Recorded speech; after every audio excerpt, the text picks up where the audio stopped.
around him. And it's not that he was throwing fits and kicking over C-stands and, throwing boxes around or anything, but, they gave him space. He was the Duke. Ron Howard has spent his entire life in the spotlight. From the cherubic face of America's favorite child star to the calm, steady hand behind some of Hollywood's biggest blockbusters. He's got the reputation of being the nicest guy in the business. But behind that wholesome image is a story you've never heard. Because not everyone who worked with Ron walked away smiling. In fact, some of the biggest names in Hollywood pushed him to his limit. Behind the scenes of iconic TV shows and award-winning films, Howard clashed with egos, battled chaos, and quietly cut ties with actors he could never trust again. Some feuds were subtle, others nearly derailed entire productions, and a few left scars that lasted decades. From unexpected rivalries to explosive tension on set, this is the untold story of the actors Ron Howard couldn't stand, and what really happened when the cameras weren't rolling. Henry Winkler, the co-star who outshined him. In the golden haze of 1970s television, Happy Days was supposed to be Ron Howard's moment. He was the all-American lead, Richie Cunningham, clean-cut, charming, and already beloved from his days as Opie on the Andy Griffith Show. It was his show, until it wasn't, because then came the Fonz. Henry Winkler's leather-jacketed, motorcycle-riding rebel didn't just steal scenes. He took over the entire show. What started as a feel-good sitcom centered around Richie and small-town nostalgia quickly morphed into a vehicle for Fonzie mania. The script shifted, the camera lingered longer on Winkler, and Ron Howard, the original star, suddenly found himself standing in the shadows of a character who wasn't even supposed to be a lead. To the audience, it was seamless, but insiders on set noticed the shift and the tension it brought with it. Howard never threw a tantrum. He didn't storm off set or blast Winkler in interviews. But behind the scenes, he was quietly fuming. One crew member later said, Ron felt like he was watching his show get hijacked, and there was nothing he could do about it. Howard has always been diplomatic, and in public, he called Winkler professional and kind. But in rare, more vulnerable interviews, he let the truth slip out. In the 90s, he admitted, I didn't resent Henry. I resented the shift. I resented how the narrative changed. It was a struggle. I won't lie. That shift wasn't just artistic. It was personal. Ron had built his identity around being the guy everyone rooted for. Suddenly, that spotlight was split and fading fast. But here's the twist. Henry Winkler never saw himself as a rival. In fact, he went out of his way to praise Howard. He even helped launch Ron's directing career by saying yes to Night Shift, Howard's first big studio film. He didn't have to, Howard said years later, but he did. He helped my dream come true. So, was it a rivalry, or just growing pains? The media loves a feud, but this one never exploded. It just lingered. A quiet power struggle, buried under smiles and polite interviews. Decades later, the two men are still close, appearing at events together, speaking at each other's tributes, and laughing about the old days. But if you listen closely, the past still echoes. In a 2020 podcast, Howard admitted, there were tensions. Not explosive, just real. When you're young and trying to prove yourself, even small shifts feel massive. So, did Ron Howard hate Henry Winkler? No. But did he resent what the show became? Absolutely. And for someone who had spent his whole life being the golden boy, being pushed aside was a wound that never fully healed. But Shelley Long? That was a different story entirely. That wasn't quiet resentment. That was open friction from day one. Shelley Long, the one who challenged his authority. Ron Howard has always been the kind of director who brings calm to chaos. He believes in collaboration, not control, in guiding actors, not fighting them. But that approach was put to the test in 1982, during his very first studio film. And the person who tested him? Shelley Long.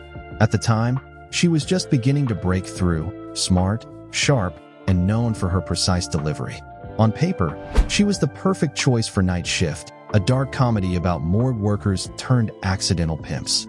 Howard was directing, Henry Winkler was leading, and a young Michael Keaton was bringing raw, unpredictable energy to the screen. Then Shelley arrived. Almost immediately, the tone on set shifted. While Keaton thrived in improvisation, Long demanded structure. She questioned every line, challenged every blocking choice, and dissected every emotional beat, sometimes to the point of paralysis. Scenes that should have taken an hour took 3. What was supposed to be a light, fast-paced comedy started to feel like a tug of war. Crew members later said she was talented, but exhausting. Howard, still in his 20s and trying to prove himself, found her impossible to direct. Behind closed doors, he reportedly vented, "She doesn't play with the team. She rewrites the rules every take." And it wasn't just tension, it was creative suffocation. Howard wasn't looking for blind obedience, but he needed flow, flexibility, discovery. Shelley brought the opposite. Her process was rigid, intellectualized, and unmoving. The energy drained from the room. To her, though, she was just doing her job. In a later interview, Long defended herself. "I came prepared. I always do. Some directors don't like it when an actor asks too many questions." That wasn't shade, it was a statement.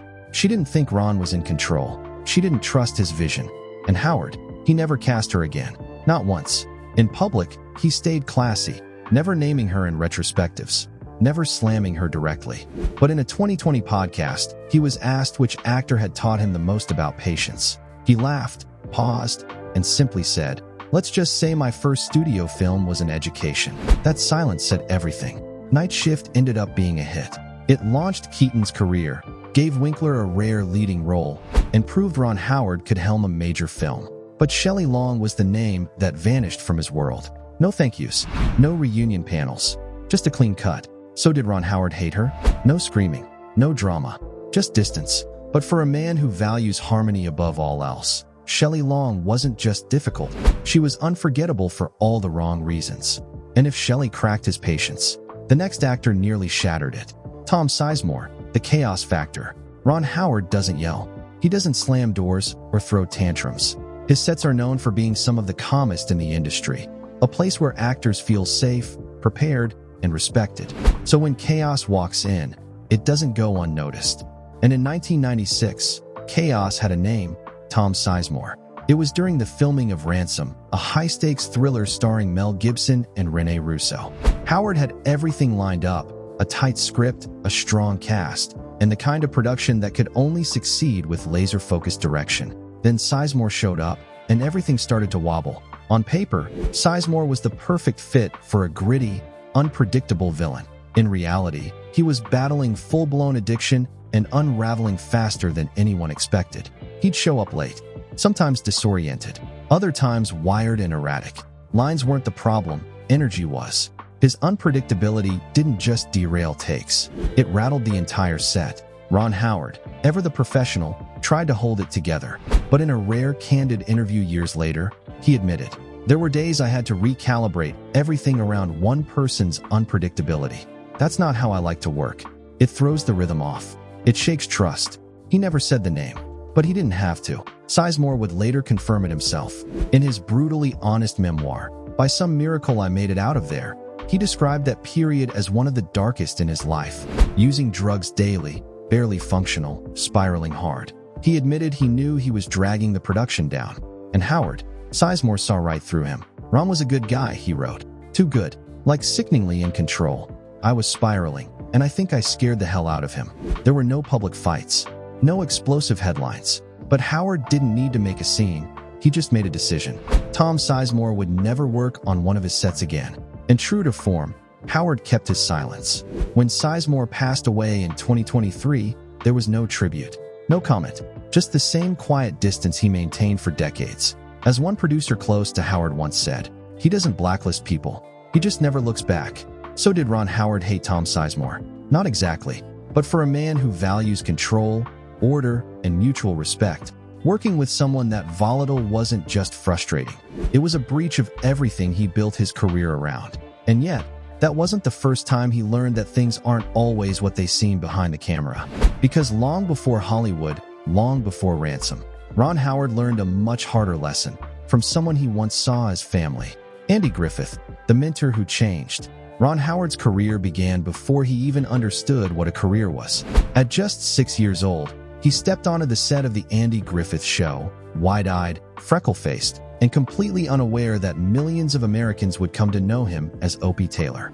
And at the center of it all was Andy Griffith, the star, the leader, the man Ron called his mentor. To the world, Griffith was the image of warmth and small-town wisdom.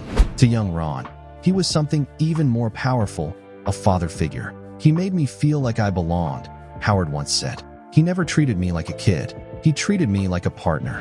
But like many things in Hollywood, that picture-perfect bond didn't last.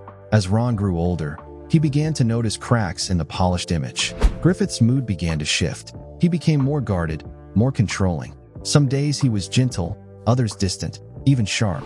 And while the show's idyllic town of Mayberry never changed, the man behind the badge did. It wasn't just Ron who felt it. Frances Bavier, Aunt B, openly disliked Griffith. Don Knotts adored him, but admitted he feared his temper. Crew members described Griffith as someone who didn't like to be challenged. And as Ron matured, as he began asking more questions and thinking more critically, Griffith didn't always respond with kindness. Howard never made a scene. He never pushed back. But in subtle ways, the relationship changed. The closeness they once shared faded into silence. In a 1999 interview, when asked about working with dominating personalities, Howard paused, then said, "You learn early how to read the room. Especially if you've worked with someone who can turn on the charm for a take, then shut it off between scenes." He didn't say Andy's name. He didn't have to. And Griffith? He rarely spoke publicly about Howard as an adult. But those close to him say the pride never disappeared, and neither did the guilt. In a 1992 PBS interview, Griffith said, "Ronnie was the best of us. I think I could have done more for him, but he didn't need me." It wasn't a blowout. It wasn't a feud. It was something quieter, a distance that never fully closed. After the show ended, they didn't collaborate. They didn't attend reunions together. There were no public falling outs, but there were no reconnections either. And when Andy Griffith passed away in 2012, Ron Howard's tribute was careful, measured, and telling. His pursuit of excellence and the joy he took in creating served generations and shaped my life. I'm forever grateful. Grateful, but not close. Respectful, but no longer connected. So did Ron Howard hate Andy Griffith? No, he admired him. He learned from him. And then, quietly, he outgrew him. But if Griffith represented the slow fade of a fractured relationship, the next actor brought something completely different. A storm Howard never wanted to walk into again. Russell Crowe, the storm inside the genius. Ron Howard is a director who thrives on balance. He builds his sets like ecosystems, calm, focused, respectful. Everyone knows their place, and every scene moves like a well-rehearsed orchestra. But in 2001, that rhythm was tested by a force unlike anything he'd worked with before. Russell Crowe. Their collaboration on A Beautiful Mind was Oscar Gold. The film won Best Picture. Howard took home Best Director. Crowe's performance as the brilliant, tormented mathematician John Nash is still considered one of the greatest of his career. But behind the camera, it was a war of wills. Crowe didn't show up to work, he showed up to battle. Every scene was a negotiation. Every direction was challenged. Rewrites were questioned. Blocking was debated. Camera angles sparked arguments. He didn't trust the process. He trusted himself, and only himself. One assistant director on the set later said bluntly, "Russell was brilliant, but he made everything harder than it had to be." Ron had to constantly manage the fire. And Ron, he kept it together, at least publicly. But in a rare, unfiltered interview years later, he summed up the experience in one line. "With some actors, you guide the scene. With Russell, you hang on." It wasn't ego. It wasn't laziness. It was intensity. Crowe was all in, all the time, method to the core, no room for compromise. And to Howard, who believes the best performances come from trust and openness, it felt like trying to steer a hurricane. Crowe, of course, saw things differently. In a 2004 interview, when asked about being labeled difficult, he fired back, "I don't show up to be liked. I show up to find the truth. If that ruffles feathers, so be it." And when asked specifically about Howard, he added, "Ron's a good man, a thoughtful guy, but sometimes he wants things too clean. Art isn't clean. No public fallout. No on-set screaming. Just friction, relentless and unspoken, from start to finish." They smiled for press. They accepted awards. But something had cracked beneath the surface. After A Beautiful Mind, Ron Howard, known for reusing actors he trusts, never cast Russell Crowe again.